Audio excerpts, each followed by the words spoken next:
Hi all, ഞാൻ doctor Suhaila. നിങ്ങൾക്ക് ഇടയ്ക്കിടയ്ക്ക് തുമ്മൽ, ജലദോഷം, മൂക്ക് ചൊറിച്ചിൽ, കണ്ണ് ചൊറിച്ചിൽ, തൊണ്ട ചൊറിച്ചിൽ, ചെവി ചൊറിച്ചിൽ, അതല്ലെങ്കിൽ ഇടയ്ക്കിടയ്ക്ക് ചുമ, കഫക്കെട്ട് ഇങ്ങനെയുള്ള ബുദ്ധിമുട്ടുകൾ ഇടയ്ക്കിടയ്ക്ക് വരുന്നുണ്ടോ എങ്കിൽ നിങ്ങൾക്ക് അലർജി ഉണ്ടാകാം. നമ്മൾ സാധാരണ അലർജി എന്ന് പറയുന്ന അലർജിക് റൈനൈറ്റിസ് എന്ന് പറയുന്ന ഒരു അസുഖമാണ്. ശരിക്കും എന്താണ് അലർജിക് റൈനൈറ്റിസ്?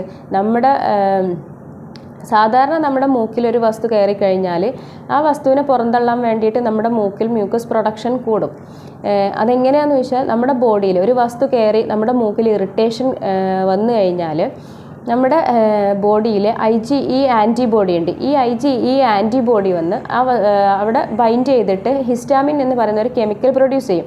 ഈ ഹിസ്റ്റാമിനാണ് നമുക്ക് തുടർച്ചയായിട്ടുള്ള തുമ്മലും മൂക്കൊലിപ്പും വന്നിട്ട് ഈ വസ്തുവിനെ പുറന്തള്ളാൻ വേണ്ടി സഹായിക്കുന്നത്. അപ്പോൾ അലർജി ഉള്ള ഒരാളിൽ അവർ ഹൈപ്പർ സെൻസിറ്റീവ് ആയിരിക്കും. അലർജി എന്ന് പറയുന്നത് ഒരു ഓവർ റിയാക്ഷനാണ്, ഇമ്മ്യൂൺ സിസ്റ്റത്തിൻ്റെ ഓവർ റിയാക്ഷനാണ്.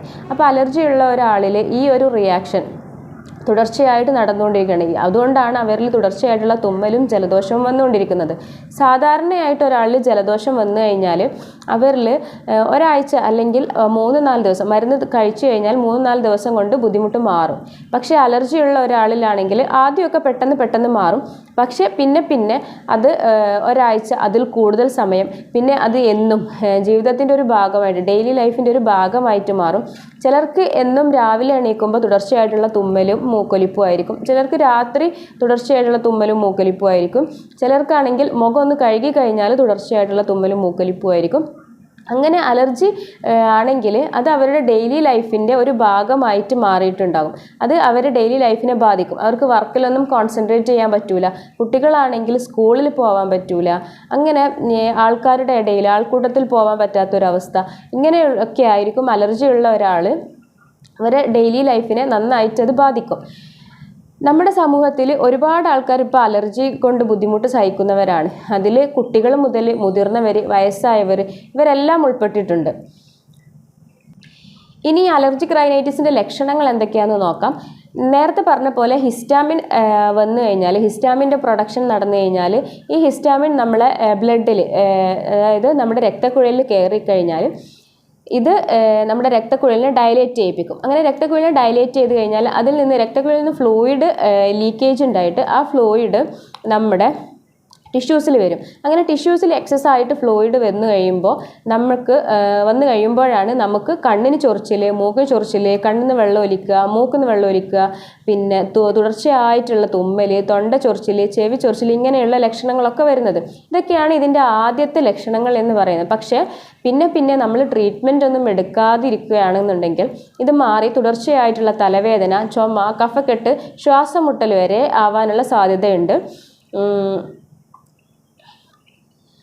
അപ്പോൾ നമ്മൾ ട്രീറ്റ്മെൻറ്റ് എടുക്കാതിരിക്കുക എന്നുണ്ടെങ്കിൽ ശ്വാസമുട്ടൽ വരെ മാറാനുള്ള സാധ്യത വളരെ കൂടുതലാണ്. ഇനി അലർജിക് റൈനൈറ്റിസിൻ്റെ മെയിനായിട്ടുള്ള കാരണങ്ങൾ എന്തൊക്കെയാണെന്ന് നോക്കാം.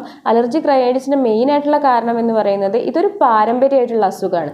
അപ്പോൾ നമ്മുടെ വീട്ടിൽ ആർക്കെങ്കിലും അലർജിക് റൈനൈറ്റിസ് ഉണ്ടെങ്കിൽ നമുക്ക് പാരമ്പര്യമായിട്ട് അലർജിക് റൈനൈറ്റിസ് വരാനുള്ള സാധ്യത വളരെ കൂടുതലാണ്. അതുപോലെ എൻവിറോൺമെൻറ്റൽ ഫാക്ടേഴ്സ്, ഇപ്പോൾ നമ്മുടെ അന്തരീക്ഷത്തിൽ പൊടിയും പുകയും അതുപോലെ ചൂടും ഒക്കെ വളരെയധികം കൂടിക്കൊണ്ടിരിക്കുകയാണ്. ഇത് നമുക്ക് അലർജിക് റൈനൈറ്റിസിൻ്റെ ഒരു മെയിൻ ആയിട്ടുള്ള കാരണമായിട്ട് കണ്ടുവരുന്നുണ്ട്. അതുപോലെ തന്നെയാണ് നമ്മുടെ ഇപ്പോഴത്തെ കോവിഡിൻ്റെ ശേഷമുള്ള ഒരു കണ്ടീഷനിലും അലർജിക് റൈനൈറ്റിസ് ഒരുപാട് ആൾക്കാരിൽ അലർജി കൂടുതലായിട്ട് കാണുന്നുണ്ട്. പിന്നെ അലർജിക് റൈനൈറ്റിസിന് കാരണമായിട്ടുള്ള ഈ ഒരു സബ്സ്റ്റൻസിനെ നമ്മൾ എന്താ പറയുക, ഈ ഒരു വസ്തുക്കളെ നമ്മൾ അലർജൻസ് എന്നാണ് പറയുക. ഈ അലർജൻസ് എന്തൊക്കെയാവാം? പൊടിയാവാം, പോളൻസ് എന്ന് പറഞ്ഞാൽ പൂമ്പൊടി, പിന്നെ തണുപ്പാവാം, അതുപോലെ നമ്മുടെ ബ്ലാങ്കറ്റിൻ്റെ, നമ്മുടെ പുതപ്പിൻ്റെയൊക്കെ പൊടി, അതുപോലെ പെറ്റ്സിൻ്റെയൊക്കെ രോമം, ഇതൊക്കെ അലർജിക് റൈനൈറ്റിസ് ഉണ്ടാവാൻ കാരണമാകുന്ന സബ്സ്റ്റൻസുകളാണ്. ഇനി നമ്മൾ ശ്രദ്ധിക്കേണ്ട കുറച്ച് കാര്യങ്ങൾ എന്ന് പറഞ്ഞു കഴിഞ്ഞാൽ, നമ്മുടെ അലർജൻസ് നമ്മളൊക്കെ അലർജി ഉണ്ടാക്കാൻ കാരണമായിട്ടുള്ള അലർജൻസ് എന്താണെന്ന് നോക്കുക, അതിനെ നോട്ടീസ് ചെയ്യുക, അതിനെ ശ്രദ്ധിക്കുക, എന്നിട്ട് അതിനെ മാക്സിമം നമ്മൾ അവോയ്ഡ് ചെയ്യുക. അതിനെ അവോയ്ഡ് ചെയ്യുന്നതിൻ്റെ കൂടെ നമ്മൾ ട്രീറ്റ്മെൻറ്റും കൂടെ എടുക്കുക. അങ്ങനെ ട്രീറ്റ്മെൻറ്റും കൂടെ എടുത്ത് അലർജൻസിനെ മാക്സിമം അവോയ്ഡ് ചെയ്ത് ട്രീറ്റ്മെൻറ്റും കൂടെ എടുക്കുക എന്നുണ്ടെങ്കിൽ നമുക്ക് അലർജിയെ നന്നായിട്ട് കൺട്രോൾ ചെയ്ത് കൊണ്ടുവരാൻ പറ്റും. നമ്മുടെ ഹോമിയോപ്പതിയിൽ അലർജിക് റൈനൈറ്റിസിന് നല്ല ഫലപ്രദമായിട്ടുള്ള രീതിയിലുള്ള ട്രീറ്റ്മെൻറ്റ് ലഭ്യമാണ്. ഓരോ വ്യക്തിയിലും ശാരീരികവും മാനസികപരവുമായിട്ടുള്ള ലക്ഷണങ്ങൾ വ്യത്യസ്തമാണ്. ആ ലക്ഷണങ്ങൾക്ക് അടിസ്ഥാനത്തിൽ അതുപോലെ ലക്ഷണത്തിനും അതേപോലെ ലക്ഷണത്തിൻ്റെ കാഠിന്യത്തിലും വ്യത്യാസമുണ്ട്. അപ്പം ഇതിൻ്റെയൊക്കെ അടിസ്ഥാനത്തിലാണ് നമ്മൾ ഹോമിയോപ്പതിയിലെ ട്രീറ്റ്മെൻറ്റ് നിശ്ചയിക്കുന്നത്.